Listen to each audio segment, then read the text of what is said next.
அன்புறவுகளுக்கு வணக்கம். தமிழகத்தில் சட்டப்பேரவை தேர்தலுக்கான வாக்குப்பதிவு ஏப்ரல் 23ஆம் தேதி நடக்க இருக்கு. அனைவரும் கண்டிப்பாக வாக்களியுங்கள். வாக்களிப்பது நம்மளுடைய உரிமையும் கடமையும். இந்த காணொலியில தஞ்சாவூர் மாவட்டத்தில் வரக்கூடிய ஒரத்தநாடு சட்டமன்ற தொகுதி குறித்து தான் பார்க்க போறோம். அங்கு யார் யார் வேட்பாளர், அங்கு யாருக்கான களமாக இருக்கு அப்படின்றத பார்க்கலாம். 175 ஒரத்தநாடனுடைய சட்டமன்ற தொகுதி எண். தஞ்சாவூர் மாவட்டம் நாடாளுமன்ற தொகுதியும் தஞ்சாவூர் நாடாளுமன்ற தொகுதி தான். அங்கு வேட்பாளர்கள் யார் யார் அப்படின்னு பார்த்தீங்கன்னா, திமுகவின் சார்பில் வைத்திலிங்கம் அவர்கள் போட்டியிடுகிறார். அதிமுகவின் சார்பில் கடந்த முறை 2021 போட்டியிட்டு வெற்றி பெற்றவர். அதன் பிறகு ஓபிஎஸ் சிபிஎஸ் பிரச்சனையில் ஓபிஎஸோடு பயணித்தவர். அதன் பிறகு திமுகவுக்கு வந்துட்டார். இப்போ திமுகவின் சார்பில் வேட்பாளராக போட்டியிடுகிறார். அதிமுகவின் சார்பில் எம் சேகர் அவர்கள் வேட்பாளராக அறிவிக்கப்பட்டிருக்கிறார். கடந்த முறை இவர் அமமுகவின் சார்பில் வேட்பாளராக போட்டியிட்டவர். நாம் தமிழர் கட்சியின் சார்பில் நடிகர் திருமுருகன் அவர்கள் போட்டியிடுகிறார். தமிழக வெற்றி கழகத்தின் சார்பில் டாக்டர் கே அரவிந்த் அவர்கள் போட்டியிடுகிறார். 4 பிரதான கட்சியினுடைய வேட்பாளர்கள். எவ்வளவு வாக்காளர்கள் இருக்கிறாங்க அப்படின்னு பார்த்தீங்கன்னா, ஆண்கள் 1,12,298, பெண்கள் 1,18,946, மூன்றாம் பாலினத்தவர் 6 பேர். ஒட்டுமொத்தமாக 2,31,250 பேர். இது 1967 உருவாக்கப்பட்ட சட்டமன்ற தொகுதி. எத்தனை வாக்குச்சாவடிகள் இருக்குன்னு பார்த்தீங்கன்னா 314. என்னென்ன சமூகங்கள் பெரும்பான்மையாக இங்கே இருக்காங்க அப்படின்னு பார்த்தீங்கன்னா, முக்குளத்தோர் கிட்டத்தட்ட தொகுதி முழுக்கவே பரவலாக இருக்கிறாங்க. 50% அளவுக்கு இருக்கிறாங்க. ஆதி திராவிடர்கள், தேவேந்திர குல வேளாளர்கள் 12% இருக்கிறாங்க. முஸ்லீம்கள் 2%, முத்திரையர்கள் 7% இருப்பாங்க. பிற சமூக மக்களும் இங்க இருக்கிறாங்க. இந்த தொகுதியினுடைய இதுவரை தேர்தல் வரலாறு சொல்லும் செய்தி என்ன அப்படின்னு பார்த்தீங்கன்னா, இங்க திமுக 5 முறை ஜெயிச்சிருக்கிறாங்க, அதிமுக 6 முறை ஜெயிச்சிருக்கிறாங்க, காங்கிரஸ் 1 முறை ஜெயிச்சிருக்கிறாங்க. கடந்த 2021 தேர்தலை பார்த்தோம் அப்படின்னா, அதிமுக 90,063 வாக்குகளை பெற்றிருக்கு. திமுக 61,228 வாக்கு பெற்றிருக்கு. அமமுக 26,022 வாக்குகளையும், நாம் தமிழர் கட்சி 950 வாக்குகளையும் பெற்றிருக்கு. வேட்பாளர்கள் பற்றி பார்க்கலாம். திமுகவின் சார்பில் ஒரத்தநாடு வைத்திலிங்கம் அவர்கள் போட்டியிடுகிறார். இவர் அதிமுகவின் சார்பில் 2001, 6, 11 அப்படின்னு ஹாட்ரிக் வெற்றி பெற்றவர். அமைச்சராக இருந்தவர். ஜெயலலிதாவினுடைய 4 அணியில் ஒருவராக இருந்தவர். 2016 இவர் தோல்வி அடைஞ்சார். ஒரு 4000 வாக்குகள் வித்தியாசத்தில் 2016 அவர் தோல்வி அடைகிறார். அதன் பிறகு ஜெயலலிதா இவரை நாடாளுமன்ற மாநிலங்களவை உறுப்பினராக ஆக்குறார். அதன் பிறகு ஜெயலலிதா மறைவுக்கு பிறகு ஓபிஎஸ் ஒருங்கிணைப்பாளராகவும் இபிஎஸ் இணை ஒருங்கிணைப்பாளராகவும் ஆக்கப்பட்டப்ப இவர் துணை ஒருங்கிணைப்பாளராக இருந்தார்.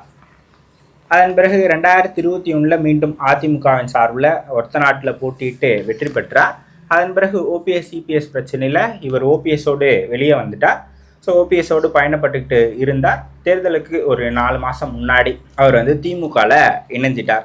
ஸோ திமுகவில் இணைஞ்ச பிறகு இப்போ திமுகவிலையும் அவருக்கு போட்டியிடுவதற்கான வாய்ப்புகள் கொடுக்கப்பட்டு இருக்குது.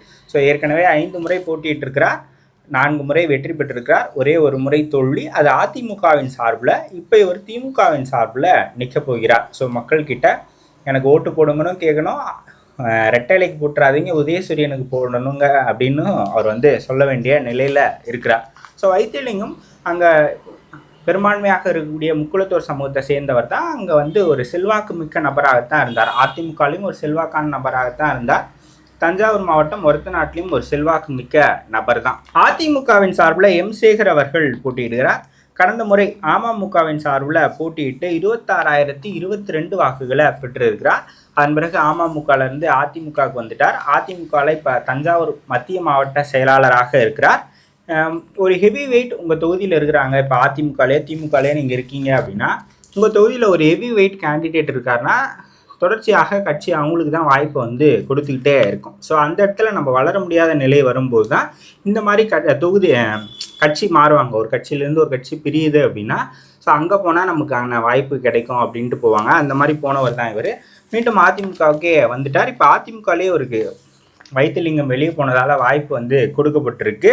ஸோ கடந்த தேர்தல் ரிசல்ட்ஸை வச்சு பார்த்தோம் அப்படின்னா, அதிமுகவும் அமமுகவும் வாங்கின ஓட்ஸை வச்சு பார்த்தீங்க அப்படின்னா, இங்கே ஈஸியாக ஏடிஎம்கே ஜெயிக்கும் அப்படின்னு சொல்லலாம்.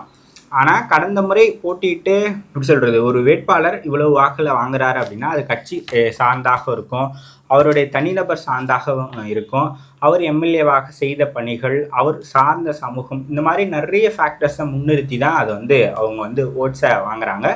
ஒரு வேட்பாளர் அங்கே வெற்றி பெறணும் அப்படின்னா அவர் யார், அவர் என்ன சமூகத்தை சேர்ந்தவர், அவர் தொகுதி மக்களுக்கு அறியப்பட்ட முகமா, இந்த உள்ளூர்காரரா வெளியூர்காரரா, இந்த மாதிரி நிறைய ஃபேக்டர்ஸ் இருக்குது ஒருத்தர் ஓட்டு வாங்குறதுல.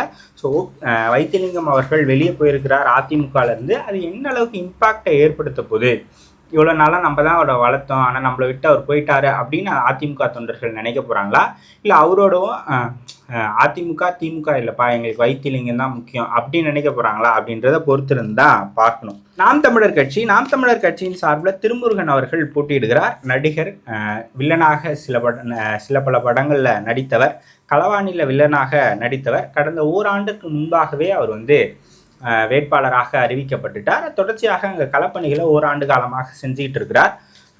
நம்பாழ்வாருக்கான பிறந்தநாள் விழா பொதுக்கூட்டம், அது மாதிரி நிறைய நிகழ்வுகளை களப்பணிகளை தொடர்ச்சியாக அங்கே செஞ்சுக்கிட்டே இருக்கிறாங்க. நாம் தமிழர் கட்சியில் மாநில ஒருங்கிணைப்பாளராக இருக்கிறார். ஸோ 2021 நாம் தமிழர் கட்சி 9050 வாக்குகளையும் 2024 20,000 வாக்குகளை எடுத்திருக்கிறாங்க. ஸோ ஒரு 10,000 ஓட்டு 21 to 24 அவங்க அதிகமாக எடுத்திருக்கிறாங்க. ஸோ இந்த மாதிரி ஒரு கணிசமான வாக்குகளை அவங்க வாங்குவாங்க அப்படின்னு சொல்லப்படுது.